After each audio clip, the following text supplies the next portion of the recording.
My sister laughed when I said I wouldn't attend her wedding after she stole my baby name. I sent her a gift anyway. A framed birth certificate from last week. Guess who used it first? I'm Maya, 29 years old, female, and my hands are still shaking from the voicemail where Lena, 33 years old, female, my sister, laughed like a high school bully who finally got the locker combination. It wasn't just a giggle. It was that mean poppy laugh she used when we were kids, and she'd snap my pencils and say, "Oops." I replayed it twice and then put my phone face down on the counter so I wouldn't hurl it at the fridge. The magnet with our sonogram, a smudgy little comet, tilted like it was bracing for impact. Lena's laugh has always been the starting gun. Years ago, it started when she broke my music box, the one with the tiny ballerina, because I got the lead in the 6th grade recital and she didn't. She cried about how she didn't mean to, while star stickers clung to her palms like glittering alibis. Mom, Diane, 58 years old, female, took her side, because Lena's tears are weaponized. I learned early.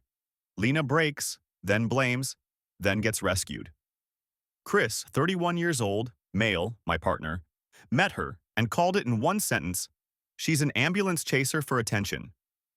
He said it gently, afterward, when Lena had accidentally let a secret slip to Eric, 34 years old, male, her fiancé, about our first miscarriage before we told anyone. Tasha, 29 years old, female, my best friend, calls Lena the hurricane in a sundress. She's not wrong. If Lena feels overlooked, wind picks up, doors slam, and something delicate shatters. The air in our family always smells like ozone before the storm. This summer we were finally, carefully pregnant again. The kind of careful where you breathe around your body like it's a soap bubble. I kept a little navy notebook with names. It had a ribbon bookmark and a coffee ring, a talisman that felt like forward motion. I wrote down favorites, crossed them out, wrote them again. The one that kept surviving edits was Rowan. Strong and soft, a tree and a heartbeat. I told exactly 3 people. Chris, who kissed the word like it was holy. Tasha, who sent me a vintage botanical print of a rowan branch. And Lena. I told Lena because I wanted to invite her in, not the hurricane version, but the sister I kept trying to believe existed under all the wind. It was after a dress fitting, in that weird bridal shop lighting that makes you look like a wax figure.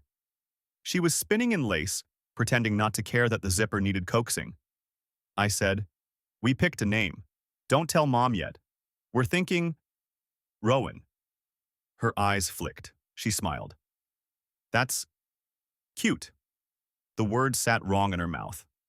Cute like a puppy you plan to dump off at a shelter later. Then she launched into a lecture about how names need gravitas and how she and Eric wanted something classic for their hypothetical future child. There was a snag of silence between us, a thin thread I pretended wasn't there. I tucked my notebook deeper into my tote like it could feel safe. 2 weeks later, Lena posted a boomerang of champagne flutes clinking over a flat lay of her wedding invites. Gold foil, ferns. She captioned it, "Counting down to becoming Mrs. Eric and can't wait to meet baby Rowan in December." My lungs didn't move. The room swayed. I stared until the letters blurred and the ferns turned to scratches. People poured in with heart emojis. "Love the name." "So chic and gender neutral," Mom commented. "Our family's first grandbaby. So thrilled." My phone buzzed like it had swallowed wasps. I called her. She picked up in a hallway somewhere, echoey, chaotic. "You stole my baby name," I said, into the rustle of silk garment bags and someone laughing. My voice sounded like someone else's, thin and dangerous. She inhaled dramatically like a stage actress. "Oh my God, Maya, you don't own words. Also, no one knew you liked it. Maybe don't tell me stuff you can't handle me liking better." "I told you in the shop." She laughed. That laugh. "If you loved it, you should have used it first." Chris was beside me when I hung up. He took the phone from my white-knuckled hand and set it down next to the navy notebook. The ribbon was frayed. I felt like the page with Rowan on it had already been torn out of my life. I pressed my palm flat over the word anyway, like I could pin it there, save it from wind. Outside, somewhere in the neighborhood, a dog barked twice and fell silent. I thought, stupidly, of the ballerina lying armless in a cardboard box in Mom's attic. Of Lena's hands, always grabbing, always breaking, always clapping after. I texted Lena, "I'm not coming to the wedding, 5 dots." Then, and all I could smell was ozone. The thing about my sister, Claire, 28, female, is that she's always been obsessed with winning, even when nobody else was playing the game. Growing up, she had to be the prettier one, the smarter one, the one with better clothes. If I got an A, she needed an A+. If I saved up for a bike, she needed a shinier one the next week. That dynamic never really went away, it just evolved. When I told her 2 years ago that my husband, Ryan, 32, male, and I were trying for a baby, I swear her eyes lit up in this weird way. Like suddenly my life milestone became her new competition. I brushed it off because I wanted to believe becoming an aunt would excite her. Instead, every time I brought up baby names or nursery themes, she'd steer the conversation toward herself, her wedding, her career, her future kids. And then came the name. Evelyn Grace. That was my name. Ryan and I had it picked out since we were dating. It wasn't just a random name. It was a blend of my grandmother's and his mother's names, both women who had passed before they could meet our children. That name meant something. It was stitched into my heart long before Claire even thought about getting pregnant. But last Christmas, during one of those family dinners that already feels like walking a tightrope, Claire dropped her surprise. She was pregnant. Cue applause, champagne, and a theatrical reveal of her chosen baby name, Evelyn Grace. The room went silent for a beat, and then Claire laughed. A full, smug laugh that filled the room as if she'd just pulled off the world's best prank. I looked at her, stunned, like she'd just ripped something sacred out of my hands and paraded it around. "That was my name," I said, my voice low, tight, trying not to completely unravel in front of everyone. She shrugged, smirking. "You don't own names, sis. Besides, I'm having the first grandbaby. Priority rights." Ryan's hand squeezed mine under the table. My mom nervously reached for her wine, muttering something about not fighting over silly things. But my dad actually laughed along with Claire, saying, "Well, she's not wrong." I excused myself before I said something that would split Christmas wide open. Ryan followed, and I broke down in the driveway, crying into the cold night air. He told me not to let her get in my head, but the damage was done. She didn't just take a name, she took my future kid's identity. When I told Claire later that I wouldn't attend her wedding because of how cruel that was, she laughed, like it was some kind of joke. She told me I was being dramatic, that I'd cave eventually because family is family. That laugh stuck with me. It haunted me when Ryan and I finally welcomed our little girl last week. Evelyn Grace, born healthy, with her grandmother's eyes. I couldn't stop staring at her birth certificate, at the ink sealing her name into the world. And that's when I knew what gift I'd send my sister for her wedding. A framed copy of Evelyn Grace's birth certificate, signed and dated, proof that I'd used it first. And I wrapped it with a bow. Don't forget to subscribe. The package was delivered 2 days before Claire's wedding. I tracked it obsessively, watching it move from the sorting center to her front porch. I imagined her ripping through the gold wrapping paper, expecting money or jewelry, only to find Evelyn Grace's name staring back at her in bold, official letters. I didn't have to wait long for the fallout. At 11:13 a.m., my phone lit up with her name. I let it ring out. Then came the texts. Claire. What the actual hell is this? Claire. You're sick. You're ruining my day. Claire. That name is mine. You stole it. The irony nearly made me laugh out loud.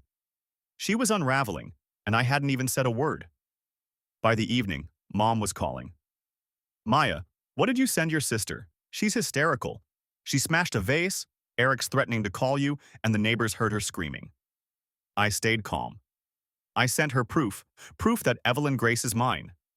Mom hissed like I'd committed a crime. You're sabotaging her wedding. No, Mom. She sabotaged herself the second she stole from me. And I hung up. That night, Claire doubled down. She posted a cryptic Instagram story. Some people just can't stand to see you happy. Jealousy is ugly. Watch me rise anyway. Her curated audience of bridesmaids and enablers flooded the comments with heart emojis. But I knew behind the filter she was tearing her hair out. Ryan caught me staring at my phone and asked, You ready for the explosion tomorrow? I nodded. Because tomorrow wasn't just her wedding. It was the day she'd have to face the fact that no matter how much attention she demanded, she couldn't erase what was already on paper. The morning of the wedding, chaos hit early. My cousin sent me a video taken from inside the bridal suite. Claire in her gown, red-faced, mascara streaking, waving the framed certificate like a weapon. "She did this to destroy me," she shrieked, hurling it at the wall. The glass shattered across the carpet. Bridesmaids tried to calm her down, but she kept screaming about me, about how I'd ruined her chance to be first. I wasn't there, but watching that shaky footage on repeat was enough. It was the first time in my life I saw her facade slip completely. The polished princess act replaced by raw, ugly rage. Then came the kicker. As guests were being seated, Claire refused to leave the dressing room. She locked herself inside, insisting she wouldn't walk down the aisle until Eric made Maya take it back. Eric was overheard yelling, "It's a birth certificate, Claire. You can't just undo it." An hour delay, guests whispering, restless. Some left.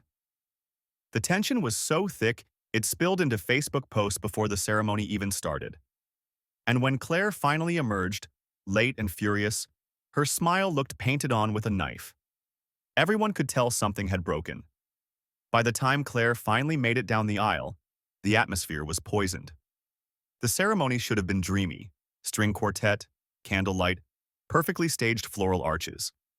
Instead, everyone was tense, shifting in their chairs, murmuring about the delay. I wasn't there, but family group chats and live updates from cousins painted the picture in real time.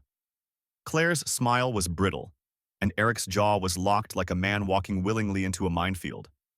The vows went on, but people were more focused on the bride's stiff posture than the priest's words. Then came the reception. The DJ announced them as husband and wife, but the applause was thin. Claire grabbed the mic before anyone expected, holding her champagne flute high. "To the people who support us, thank you. And to those who try to sabotage happiness out of jealousy." She paused, glaring straight into one of the cameras recording for social media. "Your bitterness can't stop destiny." Dead silence. Then a few awkward claps. Eric muttered something to her, but she shoved his arm off and stormed to the head table. It didn't stop there. When the servers brought out dinner, Claire noticed her cousin wearing a silver bracelet. Ironically, a baby gift I had given her months earlier. She snapped, "Take it off, now! Don't flaunt her things at my wedding." The cousin froze, embarrassed, before slipping it into her clutch. Guests whispered, some openly staring. By the time speeches rolled around, Claire was visibly unraveling.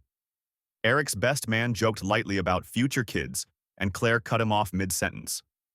"It's Evelyn Grace," she shouted across the room. "That's our name. Everyone should know that's our baby's name." The room went silent again. Someone coughed. My uncle excused himself and left. Eric slammed his glass down hard enough to crack the stem. "Enough, Claire. Everyone knows now. Just stop." But she didn't. She spiraled, screaming about me, accusing me of plotting for years to ruin her spotlight, crying and laughing in the same breath.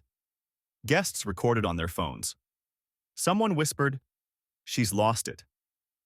The climax came when Claire marched to the gift table, ripped open cards, and shouted, "Where's hers? Where's Maya's? Everyone needs to see what she did." Eric tried to drag her back, but she broke free, shoving him so hard he stumbled into a chair. Glass shattered. Gasps filled the room. Claire was sobbing now, screaming at everyone to look at the empty spot where my cursed gift had been before she destroyed it. That was the moment the photographer quietly packed up his camera. Half the guests left early. The rest stayed just long enough to pick at dessert before slipping out. The once perfect wedding ended with Claire screaming at Eric in the parking lot, still in her gown, mascara running down her cheeks. And me? I was at home, rocking my daughter to sleep, while my phone buzzed nonstop with messages like, "You missed the meltdown of the century. Best decision of your life not to go. Claire's done. She'll never live this down." For the first time, I didn't feel small under her shadow. I felt untouchable. Don't forget to subscribe. Update. Wow. I didn't expect this to blow up the way it did. I've been glued to my phone between diaper changes, scrolling through comments, DMs, and honestly laughing harder than I have in months. Some of you had me in tears. Not sad ones. Real, cathartic. Oh my God, someone else gets it tears. First off, thank you. For everyone who said you didn't overreact, names matter, or just flat out called my sister a narcissist, you don't know how much validation that gave me. I've spent years gaslit into believing I was too sensitive. Seeing thousands of strangers call it exactly what it was, healing. And yes, I saw the people saying I should have gone full scorched earth, show up in a red dress, announce the baby over the mic, light her bouquet on fire. Tempting, but honestly, sitting home with my daughter while she imploded on her own was the sweetest revenge. Y'all were right. Sometimes silence is the loudest weapon. Now, the fallout. My phone's been buzzing non-stop since the wedding. Family split down the middle. Mom says I was cruel for sending the certificate and that I humiliated Claire on her big day. My aunt, bless her, shot back, Claire humiliated herself. Maya just showed receipts. That shut Mom up for once. Eric, poor Eric, actually called Ryan yesterday. His exact words, "Your wife saved me from making the biggest mistake of my life." Apparently, he's already sleeping on the couch at his best man's place. They didn't even make it to the honeymoon. Claire, though? She's on a rampage. She texted me at 3 a.m. "You ruined everything. Hope your baby's proud of her psycho mom." Then blocked me. Then unblocked me to send another message an hour later. "You'll regret this. People are on my side." For the record, the only people on her side are Mom and her two bridesmaids, one of whom left early because she was embarrassed. The videos from the wedding are circulating through the family group texts. I've seen at least 3 different angles of her meltdown, ripping cards off the table, screaming about Evelyn Grace into the microphone. My cousin said someone even uploaded it to TikTok. Last I checked, it had 40K views under Bridezilla. The best part? My dad, who usually plays Switzerland in all family drama, called me this morning and said, "Kiddo, I think she finally hung herself with her own rope." That's the closest thing to an apology I'll ever get from him. I don't know what comes next. Claire is unpredictable when cornered. She thrives on escalation, and this is the most cornered she's ever been. Part of me is bracing for the storm, because if there's one thing I've learned, it's that my sister doesn't go down quiet. But right now, I'm rocking Evelyn Grace, looking at her perfect little face and thinking, no matter what Claire does next, she can't take this from me. Claire didn't just sulk after the wedding, she detonated. Within 48 hours, she was on Facebook posting long rants about toxic sisters who weaponize babies to ruin lives. She even uploaded a blurry photo of the shattered birth certificate frame with the caption, "Imagine having to upstage your own niece to feel important." Except she didn't have a niece named Evelyn Grace, and people noticed. The comments turned brutal fast. "Wait, didn't your sister just give birth? You mean your sister's baby, right? Why are you claiming a name that's already taken?" Claire started deleting comments, blocking relatives, and lashing out. It was like watching a tower fall in slow motion. Eric, meanwhile, had checked out entirely. He called Ryan again, this time sounding defeated. "She's obsessed, man. Every conversation circles back to you guys. She screams about that name in her sleep." Then he admitted something shocking.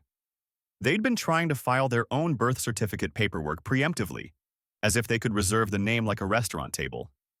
But when they showed up at the county office, the clerk pulled up records and said, "Sorry, already taken. Born last week." That was the nail in Claire's coffin. She realized it wasn't just about the wedding or family gossip. It was official, government-stamped fact. She'd lost. And instead of moving on, she spiraled harder. She showed up at Mom's house with bags of shredded baby clothes. Yes, actual infant onesies, claiming she couldn't look at them anymore because Maya ruined everything. Mom tried to defend her until Claire screamed in her face and threw a ceramic angel figurine against the wall. The next day, she crossed the line. A delivery showed up on our porch, a cheap knockoff doll in a box labeled Baby Evelyn. Ryan picked it up, furious, and said, "This is her." Inside was a note scrawled in Claire's handwriting. This is all you'll ever have. Fake happiness. That was it. I'd been quiet, dignified, letting her implode. But this was direct harassment, crossing into dangerous. Ryan wanted to go straight to the police. I told him no, at least not yet. Because I had one final card to play. The videos of her wedding meltdown had already gone semi-viral in the family group chats. But I had something better. The recording from the county clerk's office. My cousin's friend worked there, and apparently Claire's tantrum when she was told the name is already taken had been loud enough to draw security.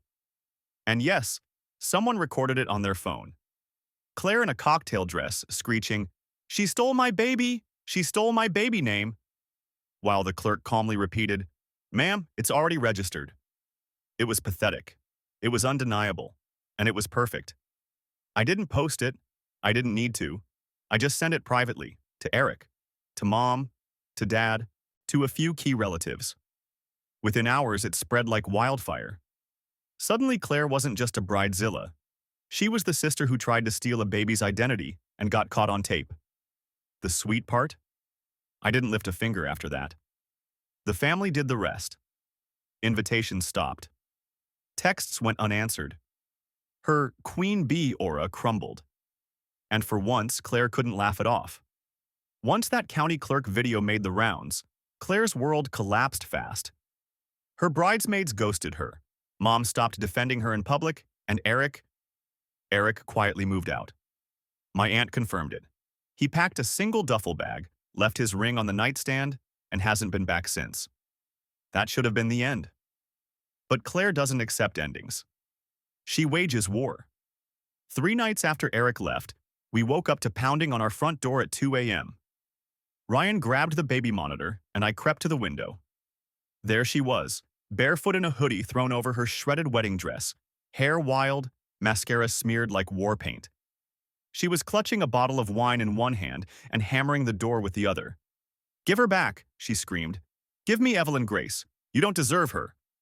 Ryan yanked me away from the window before she could see. "Call the cops," he whispered. My hands shook as I dialed. The baby stirred in the next room, whimpering at the noise. Claire didn't wait. She staggered to the side of the house, grabbed one of our garden gnomes and smashed it against the siding. Then she threw the pieces at our car. Headlights shattered, alarm blaring into the night. By the time the cops arrived, she was sitting on the curb barefoot, rocking the empty wine bottle like a baby. They cuffed her gently, too gently, if you ask me, and hauled her off for trespassing and property damage. I thought jail might sober her up. I was wrong. The next morning, my phone blew up with notifications. Fake Instagram accounts tagging me in posts with captions like "baby thief" and "toxic mothers breed toxic kids." All clearly Claire, all posted within hours of her release. And then she went for the nuclear option. She called CPS on us. Claimed Ryan and I were unfit parents, that our house was unsafe, that our baby was in emotional distress. 2 caseworkers showed up at our door, and for a split second I thought Claire had finally won. They poked around, asked questions, checked on the baby. But the moment they saw a spotless nursery, our pediatrician records, and a fridge stocked fuller than most grocery stores, their faces softened. One even whispered on the way out, "We get calls like this more than you'd think. Don't worry." Ryan was shaking with rage. "She tried to take our daughter from us. This isn't just jealousy anymore, it's obsession." That was when I decided silence wasn't enough. Claire had escalated into real danger, and now it was my turn to end this on my terms. Update 2. Okay, I honestly didn't think I'd be back this soon, but y'all, it got worse before it got better. First, thank you to everyone who told me to brace myself because Claire isn't done until she burns the house down. I thought you were joking. You weren't. So yeah, she actually called CPS on us, claimed we were unfit parents, and that Evelyn was in imminent danger. 2 caseworkers showed up at my door while I was in pajamas with spit up on my shoulder. My heart sank. My worst fear was them taking my baby, even temporarily. But the moment they stepped into our house, I could see the relief on their faces. Nursery spotless. Diapers stacked like a warehouse. Pediatrician records on the fridge. Baby asleep peacefully in her bassinet. One of the workers even said quietly, "Don't worry, this won't go anywhere." Apparently, they knew exactly what kind of call this was. Still, I was shaking for hours afterward. Ryan looked ready to punch through the drywall. He kept pacing, muttering, "She crossed the line. She actually crossed the line." And the best part? Claire bragged about it on Facebook, wrote some martyr post about doing what's necessary to protect innocent children from toxic parents. It backfired instantly. Relatives lit her up in the comments. My aunt posted, "Protecting children? You tried to steal her child's name and called CPS out of spite. Get help." Claire deleted the post within an hour. Eric, yes, Eric, the freshly minted ex-husband, reached out to me through Ryan. He actually apologized for not believing me sooner. Said, "I should have seen it. You tried to warn me. I'm sorry." Then he admitted Claire had been harassing him too. Late-night calls, showing up at his friend's house in her wedding dress again, screaming about how he needed to fix it by giving her a baby. He's filing for annulment. And for those asking, yes, we filed a police report about the vandalism, the trespassing, and now the CPS stunt. We've also got a restraining order in motion. The officer who took our statement straight up said, "She's escalating. Do not engage." Meanwhile, the wedding meltdown video hit TikTok's messy wedding tag. Last I checked, it had over 300K views. Comments are brutal. Stuff like, "She thinks names are intellectual property," and "Imagine losing a custody battle to your own sister before you even have kids." I'll be honest, part of me still feels guilty. That's decades of conditioning. But then I look at my daughter, my Evelyn Grace, and I know I did the right thing by drawing a hard line. Some of y'all said in the first update that silence was the best revenge. You were right then. But after this CPS stunt, my silence is over. Claire wanted a war. Now she gets one, with paper trails, restraining orders, and her reputation already in flames. And I'm not losing. After the CPS stunt backfired, Claire went nuclear on everyone around her. First target, her job. She marched into the boutique where she worked part-time and unloaded on her boss for not defending her online. My cousin, who knows someone there, told me Claire threw a jewelry display to the floor when her boss told her to clock out. Customers filmed it. By the end of the week, she was unemployed and blacklisted from half the shops downtown. Second target, our parents. Claire stormed into mom and dad's house screaming that they chose the wrong daughter. She smashed one of mom's prized crystal lamps, then screamed at dad for not forcing Maya to change the baby's name. Dad, Mr. Neutral Switzerland, finally snapped. He told her flat out, "Claire, you've embarrassed this family enough. You need help." She packed her things and hasn't been back since. Third target, Eric. Poor guy. He tried to stay silent, but Claire ambushed him outside his office, screaming that he owed her a baby. She pounded on his car hood until security dragged her off. Eric texted Ryan afterward, "I filed the annulment papers today. Pray she doesn't show up at my parents' house next." At this point, Claire had alienated almost everyone, but she still wasn't done with me. One night, I was feeding Evelyn when Ryan froze by the window. Across the street, in the glow of a street lamp, was Claire. Just standing there. Hair a mess, hoodie pulled tight, staring at our house. She didn't move for 10 solid minutes. Then she walked off into the dark. The next morning, we found our mailbox ripped off the post and smashed in the driveway. Inside the shards was a note scrawled in black marker. Evelyn was supposed to be mine. That was it. We filed for the restraining order immediately. At the hearing, Claire showed up late, hair greasy, makeup smeared, muttering under her breath the entire time. The judge read the CPS report, the police report, and the evidence of vandalism. Claire interrupted, shouting, "They framed me! She stole my baby!" The courtroom went silent. The judge's voice was ice. "Ms. Harper, I suggest you stop talking." Then he signed the protective order without hesitation. 6 months minimum, extendable. When they escorted her out, she locked eyes with me and hissed, "This isn't over." But for the first time, I saw something new in her face. Not triumph, not smugness, just desperation. Her empire of control was gone, jobless, husbandless, family backing away, legally barred from coming near me or my child. And the girl who always had to win was finally, publicly losing. The restraining order was the final wall between us, and for once, Claire couldn't climb it. She tried one more time. A week after court, she created a new Instagram account under a fake name and started commenting on my photos. Things like stolen child and you'll pay when karma hits. But her writing style was so obvious, it didn't take much for Ryan to screenshot everything and send it to our lawyer. Another violation on record. After that, silence. I'd love to say she disappeared gracefully, but the truth is, she unraveled in the way people do when they've run out of ammo. Word spread that she'd moved back in with a friend from high school, couch surfing, jobless, blowing through what little savings she had. Eric's annulment went through without a hitch. He even sent us a short letter afterward, apologizing for ever doubting me and wishing Evelyn a happy, healthy life. The rest of the family made their choice too. My aunt and dad still check in with us, sending baby clothes and frozen casseroles. Mom, though, clung to Claire at first, until Claire cursed her out on the phone for not fixing the court order. Mom hasn't spoken to her since. As for me, I finally exhaled. One night, I sat rocking Evelyn, the house quiet except for her tiny breaths. Ryan leaned against the doorway and said, "You realize she can't touch us anymore, right? You won. It's over." I looked down at my daughter's face, peaceful and perfect, her name stitched into the blanket my grandmother once made, Evelyn Grace. The name Claire tried to rip from me, the identity she thought she could own. But here she was, real and safe, mine in every way that mattered. The funny thing? I didn't feel triumphant.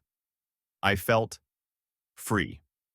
Claire had taken so much space in my life, years of competing, years of walking on eggshells, years of her laugh ringing in my ears like a starting gun I never asked for. And now, nothing but silence. The sweetest revenge wasn't the birth certificate or the viral videos or even the restraining order. It was the fact that I got to move forward while she stayed stuck. That Evelyn will grow up surrounded by love, never touched by Claire's bitterness. And when my daughter is old enough to ask about her aunt, I'll tell her the truth. That some people confuse control with love, but real love is steady, gentle, and safe. That night, I tucked the framed birth certificate back on the nursery shelf. Not as a weapon anymore, but as a reminder. A reminder that she is ours, always was, always will be. And that no one, not even Claire, can take that away.